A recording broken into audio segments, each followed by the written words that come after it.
Well, a very big hello to all you diecast collectors out there. It's Bruce from Drake here. We're only a couple of days out of MacMaster in Perth on Sunday the 22nd. Now at MacMaster we had planned to release two iconic Bicentennial trucks with Ben Hall and Ned Kelly. Unfortunately at this stage Ned Kelly is on an extended cruise around the Pacific Ocean somewhere. He was supposed to be here, but he's been detained. Apparently the boat, instead of going Brisbane, Sydney, Melbourne, went Melbourne, Sydney, Brisbane, and it looks like he is not going to make it.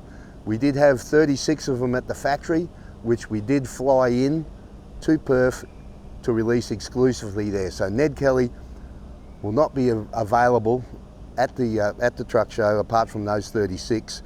He'll probably come a few weeks after. So we did make a commitment to release two trucks there. So let's go inside and have a look at what we can find.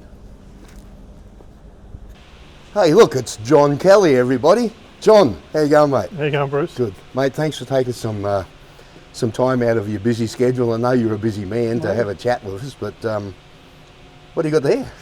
I've got a bit of a prototype of a model you're going to be releasing soon, I hear, Bruce. Yeah. We've got the John Stewart Bicentennial. The John Stewart Bicentennial. So you're the proud owner of that truck now? I am. And I hear she's in some bits and pieces, mate. Listen, what do we got here? We've got the engine out of it. So the engine here in the workshop's been fully rebuilt, so it's ready to go to the paint shop. We're just waiting for the fuel pump to come back from Toowoomba.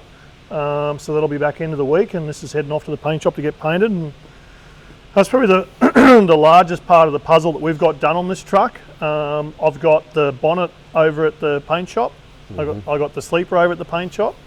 I see the cab sitting on the pallet up over there. The cab's up over the back there. Yeah. Cab's a massive job, and I've got the chassis rails out the side. So we might have a look at them in a tick. So this is like coming to the pizza shop and seeing the ingredients, but you can't see the whole pizza. You know. So when do you reckon the pizza will get delivered, mate? Listen, everyone knows that casino is a big deal for us, and we try and unveil a lot of our big builds for casino truck shows. So we're looking at Casino Truck Show 2027. I was going to say you'd be pushing for 2026. Yeah, no, it's not going to make it this year. We've got so much on our plate as it is. So definitely casino next year. That's why we're getting a bit of a head start on these components. In terms of Bicentennials, this truck was probably the most neglected one out of the whole series of 16. So it's come to the right place in terms of getting refurbed. So our intentions with the truck is to put it back to 110% brochure perfect as it came out of the factory. So I'm glad to see that the model release is perfect to factory. You can gauge your real truck build on that one, mate. Yeah, listen, here's one we prepared earlier. Absolutely. Gary's in having lunch at the moment. I'm going to walk him in and say, here, I've finished my truck before he's finished his. Put some pressure on him to start building this. But no one's really done a Bicentennial back to 100% original. You know, with the ugly exhaust they had and the quarter guards and the straight bull bar and all of that stuff. Like Ludwig Leichhardt, like you said, is probably the closest version of that. And then you got William Hovell, which is a beautifully preserved truck down in Tasmania. But with this build, for me, it's about preserving that history and having that brochure perfect truck. Just like we did our Ned Kelly replica. That replica was done to 100% brochure perfect standards. So that's our intention with this truck. You got a bit of history on what John was up to in its life? Yeah, so John Stewart started life as with Road Trains of Australia. So Road Trains of Australia bought three, which was basically Ned Kelly, Ernest Giles and John Stewart. Early on in its life, John Stewart basically went off cattle onto fuel for Dick David. Dick David was a very successful BP distributor in the Northern Territory. So a lot of the photos and a lot of the literature that everyone gets on John Stewart is actually with the fuel tankers on it. So that's pretty cool. And then from basically the RTA days, it was bought by Howard Springs Earth Moving and stayed in the Territory for a long time. And then from the Territory, John Stewart got sold to Frank Tucker, who worked it and just treated it like a normal Superliner. You know, put it in mines. It was on a water cart. it was pretty. It was worked. It was a working asset for him. And then Frank sold it to the late Gary Harbour. Yep. And then I bought it in a roundabout way out of the Gary Harbour collection.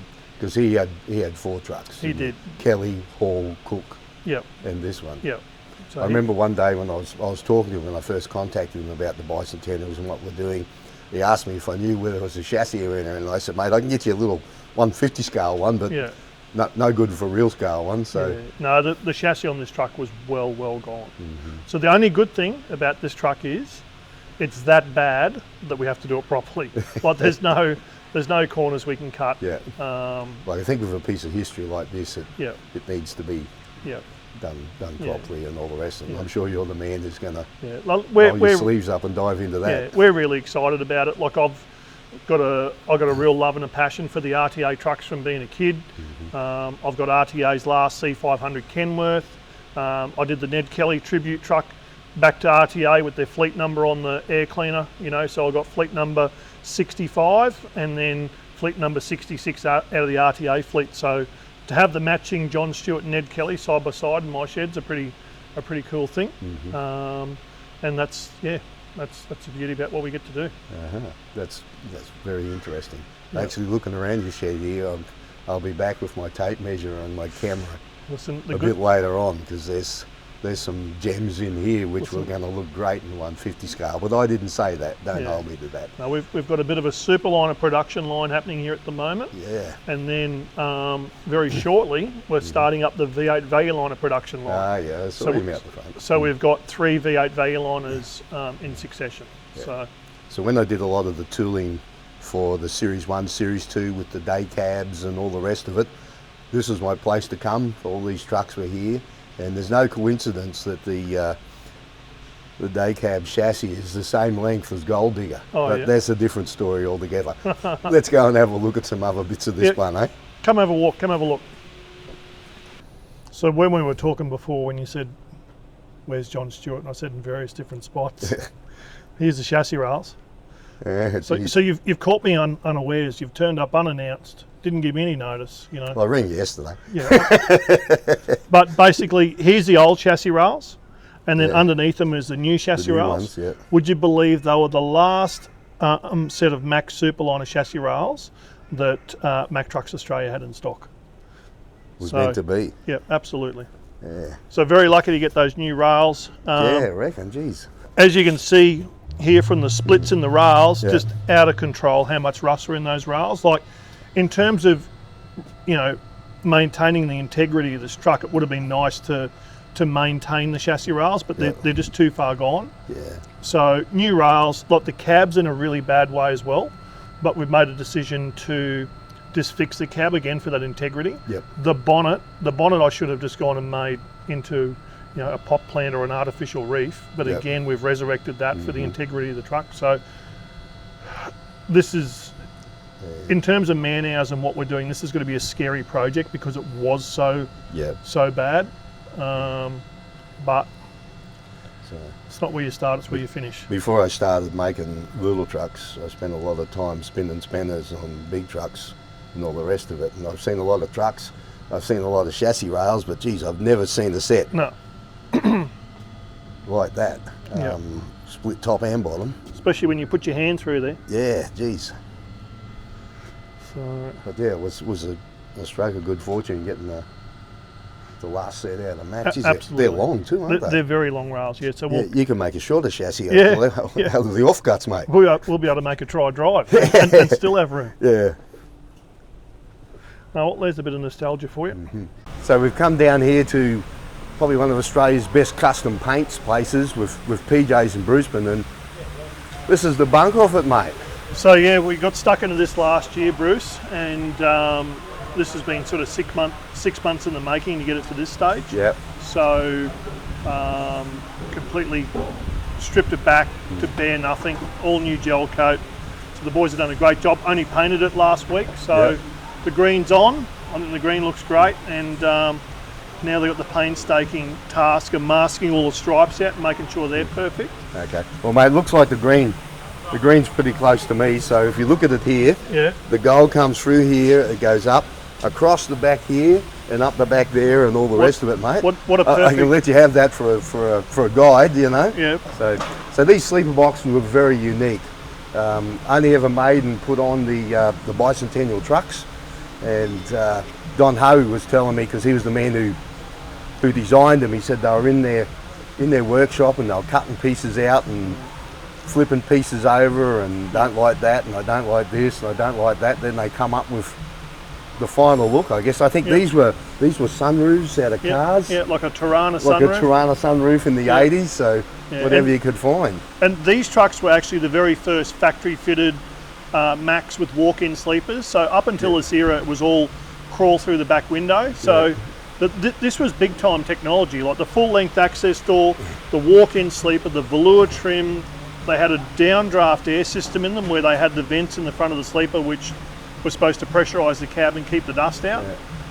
It did to a certain extent, but not when you're running the bull dust tracks. I think they had satellite phones and TVs or something. They had a TV and VCR player up in the corner, you know, angle fridge standard in the corner. So they were years and years and years ahead of themselves. And, you know, I was very proud that when I started my heavy haulage career, that I was in Kingsford Smith. That was my first ever working truck. I got to do a lot of work with that truck and make a lot of miles. So, you know, these Bicentennials are very special to me. And back then when I started, you were king of the world. You pulled up at the truck stop in Kingsford Smith. You know, like you'd already won the game. You know, so it's good to be back restoring one. And you know, my boys James and Josh love the history, and we went into Alice Springs a couple of months ago and took all the Superliners out there and had a ball. And you know, it's good to see, you know, what you're doing, Bruce, with the models and replicating this history. And you know, to look at how popular the models have been with the releases is phenomenal. Unbelievable. I thought it would kick a goal, but geez, I made a beast out of it. Yeah, so. And you know, this is what it's about in transport, because there are a lot of truck tragics like us around, and then you open the doors, Bruce, to all of your customers all around the world, and it's unbelievable. So I think this is pretty unique, being able to showcase John Stewart in a million bits. So we'll do a cross in 2028 at the Casino Truck Show, mate, of it all finished and absolutely and back together. But no, we'll keep everyone posted on the progress of this truck, and we'd love you guys to be a part of it too. And we're looking forward to, you know, getting some bits to you for your 2nd of May celebration. It's good to see Kingsford Smith, and mate, if anybody could love it just as much as you did, it's Tony Champion. Absolutely. You know, it sits up there. He's even done a replica trailer to go on behind it there now. Tony and Peter's got Matthew Flinders. So they're making the venture down on May the 2nd at Drake, where we release the final lots of all the Bicentennials. Maybe John might wander over for a couple of trucks as well, mate. I'll bribe you there.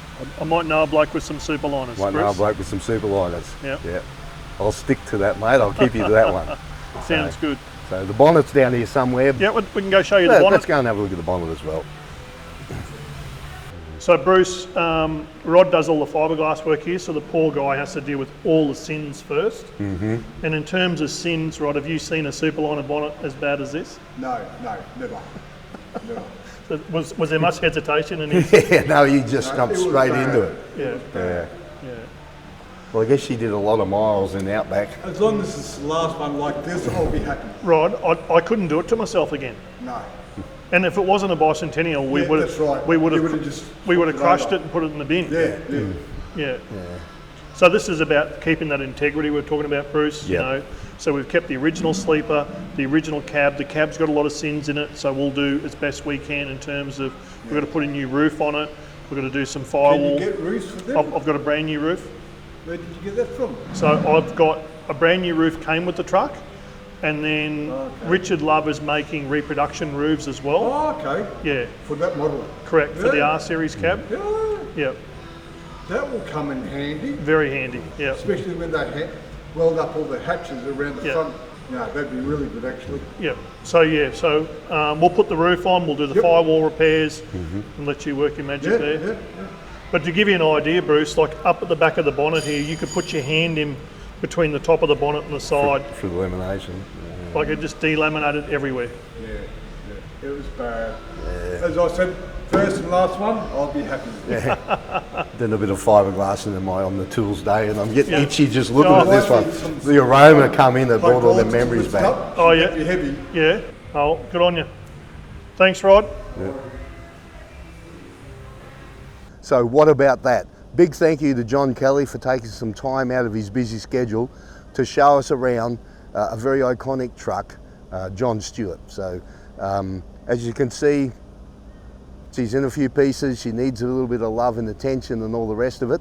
But so that model will now be available at the Perth MacMaster on the 22nd, and it will be available on the following Tuesday throughout the Drake Collectibles network of retail outlets, through the Drake shop, and the distributors and things overseas. So it was very good to see the insides of it.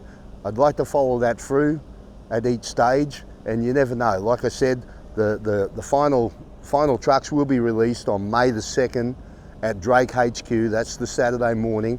We've got some prizes installed. We're lining up a few of the original Bicentennials, maybe a few other bits and pieces. If you're going to come to Queensland, that's the day to come and do it. So that's all for now. I'm Bruce Hay, and you guessed it, happy collecting.